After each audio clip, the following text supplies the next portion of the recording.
version of Jesus, you don't get your own version of the gospel.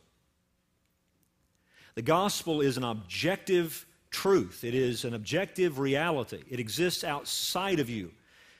These terms upon which God is willing to save sinners, what God has done in order to accomplish that salvation, all of this is a reality that existed before you were born. It's a reality that will exist after you die.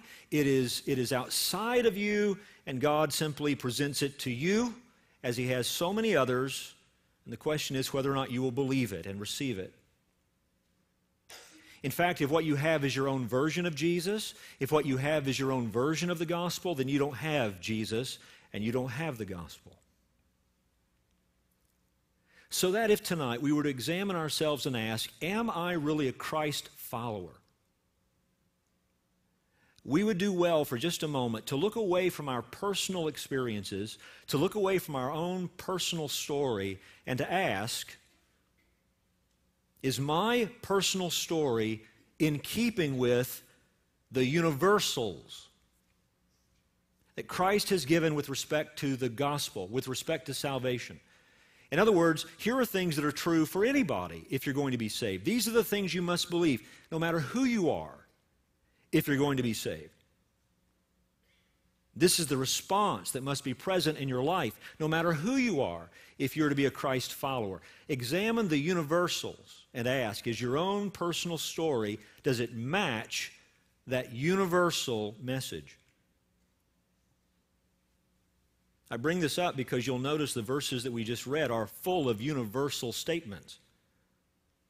Look again at verse 23. And He said to all, right? What He says applies to all. If anyone, you, me, the person next to you, behind you, in front of you, if anyone would come after me, let him deny himself and take up his cross daily and follow me. Verse 24, for whoever would save his life will lose it. But whoever loses his life for my sake will save it. For what does it profit a man, any man, if he gains the whole world and loses or forfeits himself? For whoever is ashamed of me and of my words, of him will the Son of Man be ashamed when He comes in His glory and the glory of the Father and of the holy angels.